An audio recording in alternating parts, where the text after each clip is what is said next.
Now, name some careers that you all would like to do, or some things you would like to be or accomplish in life. I want to be a massage therapist. You want to be a massage therapist, okay? What do you want to be? Football. A football player. Professional soccer player. Professional soccer player. No. You hit the quiz. You wearing a basketball shirt. Come on now. What do you want to be? Basketball. Basketball. Okay. What do you want to be? Basketball player. Okay. Outside of sports. Soccer, footwork, or sports medicine or orthopedics. Sports medicine. Okay. Good field. Outside of being a professional athlete, what would you want to do? Coach. You want to coach. Basketball coach. Basketball coach. Okay. Okay. Now, yeah. You want to be a soccer team? Do your thing, little man. Do your thing. Now, a lot of these things, when I grew up, I'm from small town Hope. Population 10,000 strong. And hey, I'm proud to be from Hope. I am proud to be from Hope. Can't one change my mind from that. But what other cities? What we have? Prescott, Chidester. Okay, population what? 196. Oh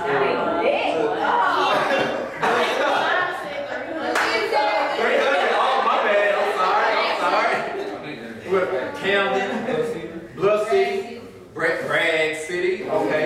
Now, think about this. Because you all are from small towns, do you think that it is harder or easier to make it in the world? Easier. It's easier. Why? Because you don't got a lot of things out there that you like. When you in big cities or whatever, you do more things that you don't have to do, but you want to do it. Yeah. But when you in a country town like this, you don't got no choice but to like stay. Well, something like that. Okay. Stay in a small town, you still want to come. No, it's safer. I'm saying. It's safer. It's harder. It's harder. Why do you say it's harder, Angie? Because we haven't seen everything That the world has to offer. Yeah, just Okay. That's good. Okay, now listen to this. Listen to this. It's both ways. It's easier and it's harder. Because easier, you know, you're around a lot of individuals you've grown up with from day one. It's also harder because you're not exposed to the things out there in the world. Now, when you go to college and move to the dorms or the apartments, it's a totally different world. You have individuals from every town in the state of Arkansas. You have people from other states and cities, so like Chicago, Missouri, some from Florida, Virginia, wherever. But the thing with it is I want you all to understand that you can make it regardless of. It only has to deal with knowing who you are. That's the thing. You have to be able to define yourself. And that is what I want each and every one of y'all to focus on right now.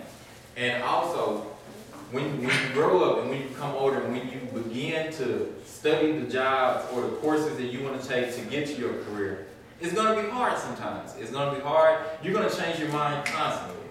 I remember Sister Phillips, when I attended the community college in Hope, I changed my mind about my major about 3, 4, maybe even 5 times. I was always focused on being in the medical field. I wanted to be a nurse. I wanted to be a dietitian. I wanted to be a physical therapist. And then I said, you know what? I want to be a doctor. I want to make all this money. I want to save lives. I want to walk around with my gloves on, saying prep me for surgery, everything. I want to be that guy in the hospital. Then it hit me. I'm not that good at math. And I'm not that favorable about science. But what I did have was, I like history, because it never changed. There was always the War of 1812. George Washington was always the first president. America always has 50 states. So I'm like, hey, you know, this is pretty easy, but at the same time, it was interesting. So that's when I began to study. And so here came the path towards political science. Now, when you think political science, what comes to your mind? Politics. Politics. What else? Science. Science. Okay, when you hear politics, what do you think? Obama, what do you think? All the presidents. All the presidents. Who? Yeah. All the what? The who? A mess. Oh, a mess. Okay. Martin Luther King Jr. Okay. Now, when you think of that, I was not interested in politics at all. But I took a trip to D.C. with the college at Hope, and it snapped, it clicked. I said, you know, this is pretty cool. I love talking to people. I love taking pictures. I love helping develop different policies and rules to help individuals have a better chance at making it in life. So that's what I began to do, study political science. And now when I hear individuals say, oh, I want to study medicine, I want to be a doctor, I'm thinking, you don't know what you asking. Now some people are good in math, some are good in science. Me, I'm not that guy.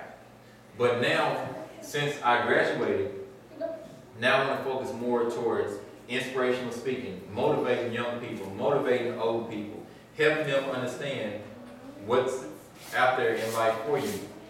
So, with that in mind, as I stated earlier about you have to redefine yourself mentally, you have to do it physically also.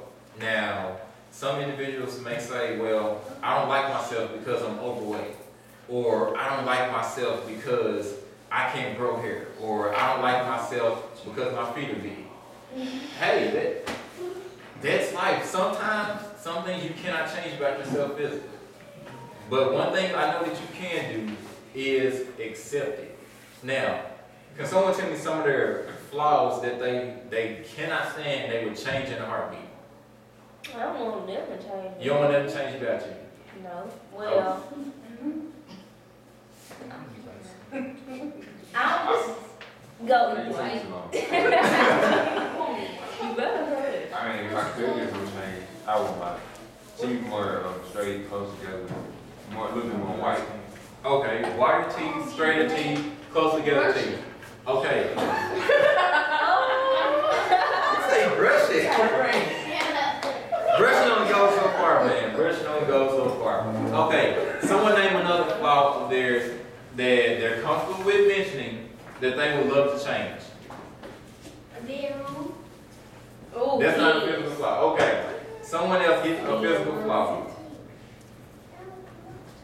Angie, physical flaw. Let's go. I would like to change my feet. Because my feet is ugly. Your feet are ugly. Okay. I want to change mine too. What would you change? I want to change my feet. I changed my attitude. You would change your feet? Okay. I changed my walk. Okay. Now, me personally, for the longest, growing up, I want to change my nose. Oh, I do too. I said my nose is too fat. It doesn't look right. Every time when I was outside in the cold, people say, "Hey, Rudolph," and I'm like, really? Like that gets old. But another thing I had to accept about me, I'm getting up in age, starting to thin at the top. It's not as attractive. It's not good. People are like, no, you're not. When I bend down, they say, oh yeah, you are thin. Well, I'm like, hey, I may have to go bald again, pull my tail, do something new. What you call that? Get the Jerry curl. Get the Jerry curl done. Get a wig Jerry curl. Get a wig Jerry curl? Get a wig with some Jerry curl. I'm not Pinky from Friday. But that's the thing I want each and every one of y'all to understand. Accept whatever flaw you have. Really. Okay, President Obama. His ears are out of this world. I'm like, ooh, but hey, he pulls it off. No, he has a little swagger walk he has, and give him little waves in his speeches. Everyone falls for it. Name someone else famous that has a flaw, but they've accepted. You don't know? Ray Allen. What about Ray Allen? His who?